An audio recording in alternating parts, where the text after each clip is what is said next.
మీరు ఆర్టిస్ట్గా ఫలానా డైరెక్టర్ దగ్గర పనిచేయాలని కోరిక ఎవరి మీద ఉందా మీకు? నాకు అలాంటి కోరికలేం లేవు కదా, అలాంటి కోరికలేం లేవు. మీరు యాక్టర్గా ఫలానా ఆర్టిస్ట్ని డైరెక్ట్ చేయాలని మిగిలిపోయిన కోరిక ఏమైనా ఉందా? అలా ఫలానా ఆర్టిస్ట్ని డైరెక్ట్ చేయాలి, ఫలానా ఆర్టిస్ట్ని డైరెక్ట్ చేయాలనుకుంటే నేను సిల్వెస్టర్ స్టలోన్కి పెద్ద ఫ్యాన్ బ్రదర్, చిన్నప్పటి నుంచి. ఓకే. సిల్వెస్టర్ స్టలోన్ అంటే నాకు పిచ్చి. సో ఎప్పటికైనా ఒకసారి లైఫ్లో అతన్ని కలిసి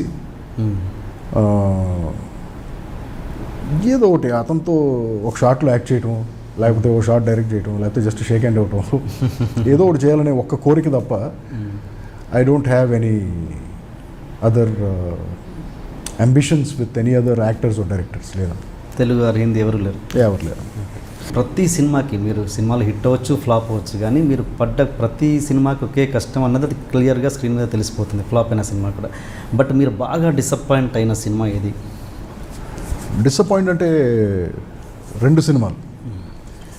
ఒక సినిమా వచ్చి మనసారా. ఓకే. ఆ సినిమా ఇప్పుడు చెప్తే బాగోదు, బికాజ్ సినిమా అయిపోయింది. The producer of that film is the father of the hero of that film. Okay. మా అబ్బాయితో సినిమా అని చెప్పేసి అడిగాడు ఆయన. సరే చేద్దాం సార్, ట్రై చేద్దాం. He was not a great looking fellow, అంటే పెద్ద మన కన్వెన్షనల్ టర్మ్స్లో చూస్తే ఒక గొప్ప అందమైన హీరో కాదు. సో సరే, అతను ఫేషియల్ స్ట్రక్చర్కి, అతని బాడీ లాంగ్వేజ్కి తగ్గట్టుగా ఒక కథ అనుకుందామని చెప్పేసి అప్పుడు మనసారా కథ అనుకున్నాం. దానికి విపరీతంగా కష్టపడ్డాం. వాళ్ళ ఫాదర్ మనకి చెప్పిన బ్రీఫ్ ఏంటంటే మా అబ్బాయితో యాక్షన్ సినిమా తీయాలి. సరే యాక్షన్ సినిమా తీద్దామని చెప్పేసి, సరే దానికి ఒక బ్యాక్ డ్రాప్ అనుకున్నాం. కేరళలో కలరిప్పైట్ అనే ఒక మార్షల్ ఆర్ట్. అసలు మార్షల్ ఆర్ట్ అంటే ఏమిటో తెలియని ఒక కుర్రాడు వెళ్ళి మార్షల్ ఆర్ట్ నేర్చుకుని అది గెలిచి అమ్మాయిని గెలుచుకున్నాడు అనేది కథ. Basic commercial winnowing formula. చాలా కష్టపడి ఎగ్జిక్యూట్ చేసాం ఆ సినిమాని, బాగా కష్టం. అంటే ఇక అది కేరళ వెళ్ళి సెట్లు, మ్యాచింగ్, ఆ కుర్రాడికి పెద్ద ఇది రాకపోవటం, ఇవన్నీ. ఫైనల్గా సినిమా తీసాం. సినిమా బాగుంది అనుకున్నాను నేను.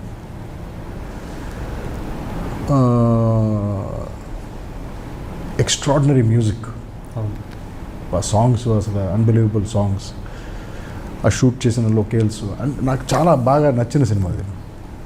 బట్ ఆ సినిమాకి పెద్ద రిసెప్షన్ రాలేదు. వైజాగ్లో ఒక చోట ఒక థియేటర్లో 100 రోజులు ఆడింది ఆ సినిమా, మిగతా ఎక్కడ ఆడలేదు ఆ సినిమా. అదొక డిసప్పాయింట్మెంట్. రెండోది లడ్డు బాబు. అదే చెప్తాను. లడ్డు బాబుకి సేమ్ కష్టం నాకు, ఆ హీరోకి. ఇది ఇంగ్లాండ్ వెళ్ళి ఆ మేకప్ టెస్టులు చేసి ఆ మేకప్ తీసుకొచ్చి మన వెదర్లో ఆ మేకప్ సూట్ అవ్వక పాపం అతను ఆ మేకప్ వేసుకుని ఒక 60 రోజులు యాక్ట్ చేసి ఫ్యాట్ సూట్లో లోపల ఉడికిపోతూ ఉంటుంది. చేసి నేనేమనుకున్నానంటే నరేష్తో అందరూ స్లాప్స్టిక్ కామెడీస్ చేస్తున్నారు కదా, ఓ మీనింగ్ఫుల్ కథ చెప్దాం. అది పెద్ద బోర్ అని డిస్మిస్ చేస్తారు. బట్ అది రాంగ్ టైంలో రిలీజ్ అయిందా అంటే ప్రీ ఎలక్షన్ హడావుడ్లో పడింది రిలీజ్. మరి అది రాంగ్ టైంలో పడిందా లేకపోతే నిజంగానే బోరింగ్ ఫిల్మ్ అనేది నాకు ఇవాళకి అర్థం. ఈ 2 సినిమాలు నేనైతే ఐ లైక్ ఇట్ అండి, మంచి సినిమా లడ్డు బాబు. మరి అదే అందుకే అడిగాను, ఎందుకు ఫెయిల్ అయ్యి ఉంటుంది, మీ అనాలిసిస్ ఏంటండి? అంటే నేను ఐ థాట్ నరేష్ మీద స్లాప్స్టిక్ కామెడీ ఎక్కువ చూస్తున్నారు ఈ మధ్యన. నరేష్ స్లాప్స్టిక్ కామెడీలన్నీ ఫెయిల్ అవుతున్నాయి. సో మీనింగ్ఫుల్ స్టోరీ ఒక కొత్త గెటప్తో ఇస్తే ఏమన్నా అనుకుంటే అది కూడా అది మరి అతనే బిగ్ క్వశ్చన్ మార్క్ అది. ఈ 2 సినిమాలు. ఆ సినిమా మనసారా అతనితో యాక్షన్ సినిమా తీయమని వాళ్ళ ఫాదర్ మనకి ఇచ్చిన బ్రీఫ్ ప్రకారం మనం తయారు చేస్తే లాస్ట్లో నాతో గొడవ పెట్టుకున్నాడు. మా అబ్బాయితో యాక్షన్ సినిమా తీయమంటే నువ్వు యాక్షన్ సినిమా తీయలేదు. బట్ సార్ చెన్నై పెద్దయ్య కలిపి 19 ఫైట్లు ఉన్నాయండి ఆ సినిమా. క్లైమాక్స్ ఫైటే 10 రౌండ్స్ 16 నిమిషాల ఫైట్ అది. మరి యాక్షన్ సినిమా. బట్ లక్కీగా ఆ సినిమాకి బెస్ట్ యాక్షన్కి నంది అవార్డు వచ్చింది. సో అట్లీస్ట్ నేను సేఫ్ అనమాట. ఏది యాక్షన్ సినిమా, ఇది యాక్షన్కి నంది అవార్డు వచ్చింది. సో లైక్ దట్ ఈ 2 సినిమాలు చిన్న మరి ఆ disappointment. సినిమా రిజల్ట్ ప్రకారం ప్రొడ్యూసర్తో డిస్ప్యూట్స్ వచ్చాయా తర్వాత?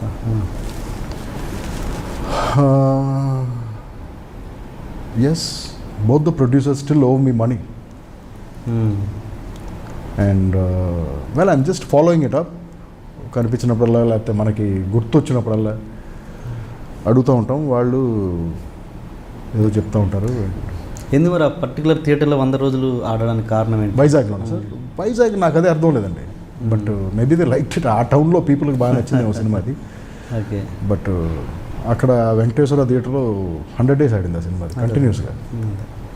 అండ్ దాంతో మీరు ఆ శ్రీవిద్యని మీరు ఇంట్రొడ్యూస్ చేశారు. శ్రీదివ్య శ్రీదివ్య మీరు అవును, ఇంట్రొడ్యూస్ అవును, చేశారు. అవును. ఎలా ఉంటుంది ఇప్పుడు ఆవిడ స్టార్ అయి కూర్చుంది? పెద్ద స్టార్ అంటే కదా తమిళ్లో అమ్మాయి. నేను తర్వాత అమ్మాయి సినిమాలు ఏం చూడలేదు నేను. అప్పుడు అమ్మాయి she was very young. Yes yes, అది టీవీ సీరియల్ నుంచి తీసుకొచ్చారు మీరు.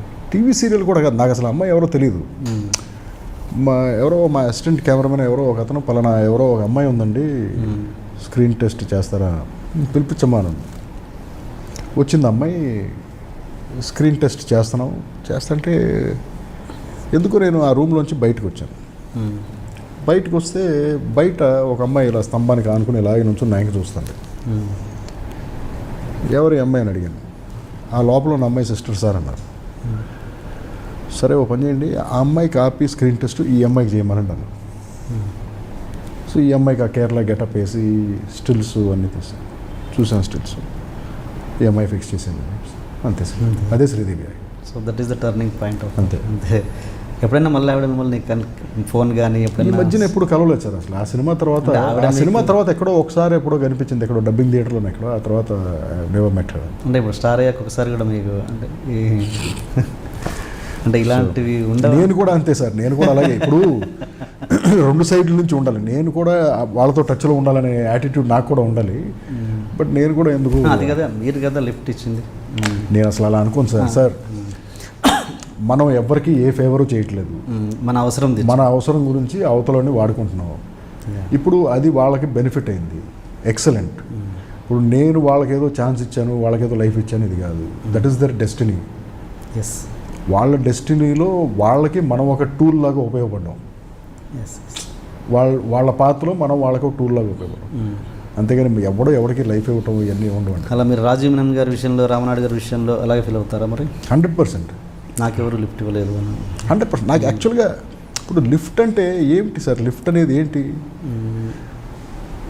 లిఫ్ట్ అంటే ఏంటి? అంటే ఎప్పుడైనా బాధ్యతగా ఎప్పుడైనా కాల్ చేయడం కానీ ఎప్పుడైనా ఇది ఒక నాకు అంటే ఏదో ఒక మైండ్లో ఉండిపోద్ది కదా, వీళ్ళ ఫలానా దగ్గర నేను నేర్చుకున్నాను, ఫలానా దగ్గర